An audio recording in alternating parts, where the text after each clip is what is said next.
Hello out there, my name is Milesy and welcome to my channel. Today I have the Arida or the Arida watercolor set. It's a set of 24 watercolor tubes. It doesn't come with anything else, just the watercolor. And there was an unboxing at the beginning of this, but I decided not to include it because I don't think these are watercolor paints. So everything that would have been in the unboxing was inaccurate and didn't really seem to fit. So this is kind of an odd one, so I guess I'll talk about the art first a little bit.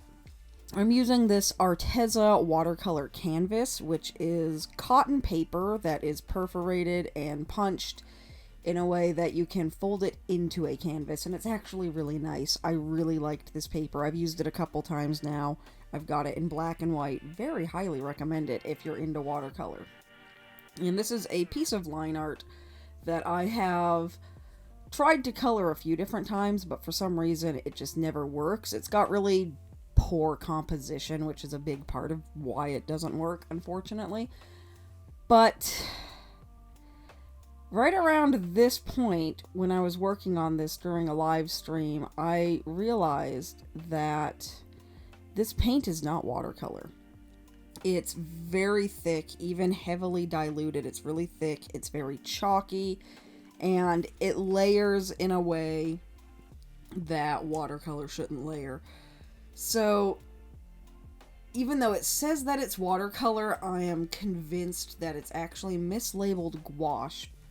And I've had that happen a few times now with paints especially, where I got an item and I looked at it, and by the time I started using it, I realized that it's not what it says that it is. So I'm pretty sure this is gouache, but it was not bad gouache.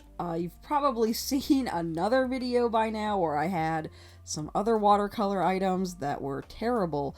These were actually really decent. The problem that I kept having with them, though, is that I'm not terribly experienced with gouache, so I was having a hard time figuring out how to use it and how to get it behaving decently, and by the time I figured it out, the canvas had just been completely overworked and wasn't really behaving at all, which was a little unfortunate, but I'm still pleased with how this came out, considering I didn't have a single clue what I was doing, and the materials weren't behaving as I expected, so I'm kind of okay with that on a weird level. I'm fine with that, but these are actually really interesting paints, and I did like them. I did enjoy them, and I would like to, now knowing what they are, go back and use them again at some point. And what I'm doing right now, that was just some masking fluid, and I was erasing it to be able to paint some more stuff on there. But I would love to be able to use this again properly. And I think this was the point where I was starting to realize that it wasn't behaving right, so I was trying to make it behave, just kind of strong arm it. And I think it actually looked fine before I did that. I think I overworked everything on this to death, which is just unfortunate. But this is a character, also from Little Beirut, called Dutch. He's a little bunny, and I think this was drawn before he got worked into the narrative, so I'm not sure how quote-unquote canon this piece is. And this was done during a live stream, so it gets kind of funky at times. I apologize for that. But I'm not sure how canon this is, just because of the way that it was drawn and the situation that he's in. Dutch is kind of a side character who doesn't have too much of a role yet, but he's kind of one of the characters who doesn't live in the city. He is out in kind of the outskirts of the metro area. So he's enjoying his time out here fishing, and in the background there are some babies that are watching him and catching him just snoozing and drinking. But these rocks were giving me such a hard time because the paint wasn't behaving as I had expected. By this point, I'd realized that it wasn't what I thought it was, but I didn't really know how to use it. And what I wanted from this, and what I was trying to achieve that never really worked, was that I wanted each of the rocks to be a slightly different color. Because if you go out to the river and you stand in the river and you look at all the rocks, they're not all the same shade of gray. You'll have some that are slightly blue or red or green. So I was kind of trying to get that, but it was too much work in the end to mix every single one of those colors the way that I might do it with markers or with pencils or even digitally.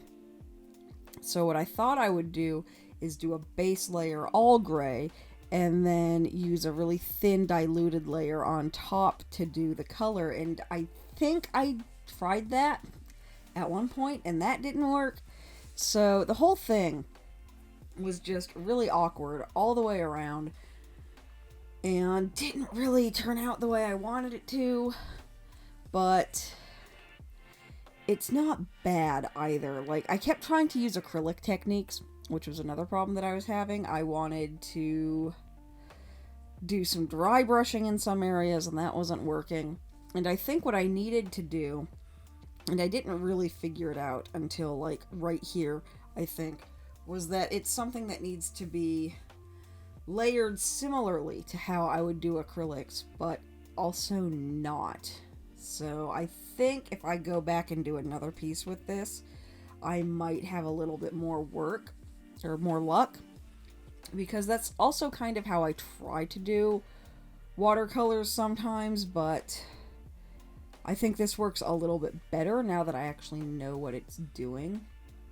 And the problem that I really kept having was, after a certain point, because it's so opaque and it's so chalky, with normal watercolors, if you put down a layer and let it dry, and then you put down another layer of the same color and let it dry, it will get darker and darker and darker.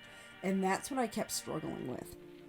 I kept trying to do that. You could see that on the trees, where I would keep going back and putting more brown where the shadow was, but it didn't really stay dark. As soon as it dried, it lightened up again. That was a really big problem that I was having, but it was fun. I think I learned a lot. I do think I learned a lot, and can definitely see where I would change some things, and I can definitely see where I started to get things right. And I think a big problem that this one had as well was that it was really detailed, and there was no real room for the paint. So another thing that I really want to try to do is use one of my more permanent liners. Like, I want to see how my Copic liners and watercolor, for instance, behave, and I think I might do some experimenting with that soon to see how well it goes together if I can do the lines first and then paint. Because normally, if you do the lines first, they will kind of run or bleed, which is why I didn't do them here. And then at a certain point, it just became impossible to tell what I was doing. And by the time I got to Dutch here, I think I'd been going for about 2 or 3 hours for the whole thing, and I was just really tired. I was kind of fed up. I tried to do some shading on the trees. I was going to try to do some shading on the rocks, and I can't remember if I even got to that point. But I just remember that by the time I got to Dutch, I was just ready to be done. It wasn't really working. It wasn't turning out how I wanted it to. The whole thing was kind of a disaster.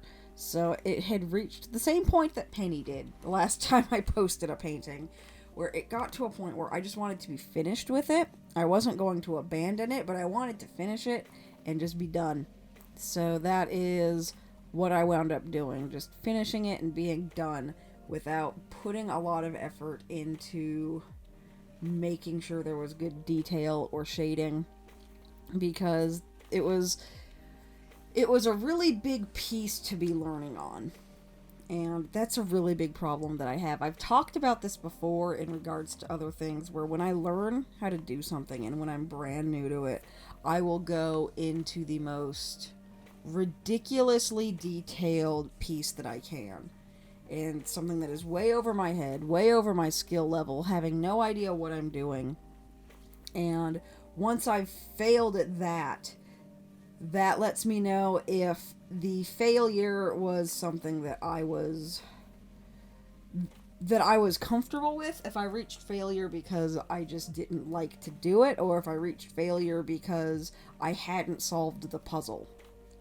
And I used to paint a lot. I have so many really big paintings up on my DeviantArt gallery, and probably on FA, I'm not sure, where you can see that I used to paint a lot, and then I stopped for a long time and just forgot how. So a lot of what I've been doing has been trying to re-solve that puzzle and figure it out, and I've also been doing that with just brand new materials as well, because I've always been an acrylic painter. I've never really done watercolor or gouache, but I think I can really get to like both of them if I really work toward it. I think I could get to really like both of them and get pretty skilled at both of them too. So that's something I do want to try and do want to work toward. But I think a big part of that is going to be trying to find my shortcuts that I can use, and trying to find my little cheats and my hacks that I do with things like my markers and with digital techniques and with crafting and cross stitch. I have a lot of little hacks for that help me get through something a lot more easily. So I need to find those hacks with watercolor and with gouache, and I need to relearn what they were with acrylic, because apparently I've forgotten most of them. But yeah, at this point I just didn't really get to any of it. Didn't really figure it out. Another thing I think might be really interesting to try is to, similar to with the markers, use the gouache or the watercolor as a way to put down the base color, similar to what I did with Buster a couple weeks ago, where I used those watercolor pencils to put down the base and do a little bit of the shading, and then I enhanced the shading with colored pencils. That's something I want to try as well, and I might try this week, and you guys will see it. I don't know when. But by the time I got to trying to do my line art, I couldn't find half of it. I was just kind of guessing and trying to figure out where it was. Dutch was a disaster to try to figure out in here. It just wasn't working. Was not working at all. He barely got finished. But these little paints, they aren't what they said they were. They're the Arida Paints. Arida? I don't know. I'm going to put an affiliate link down at the bottom, like always, for these paints, so that you can check them out yourself. I'm also going to start putting links down on all of my videos rather than just the ones that are for these unboxings. That way you can see what I've used for everything. So I'm going to put the link down there. If I can find a link for my pencil, I think it's like a Stapler, I don't know. I've found those are really good for outlining. I actually like them better than my Prismacolor one, which surprised me, but it is what it is, I guess. And hopefully the next time you see me using these, I will have figured out a little bit more what it is that I'm trying to do. But thank you guys so much for watching. Thank you for liking, commenting, subscribing, all that fun stuff, and I will see you next time. Bye!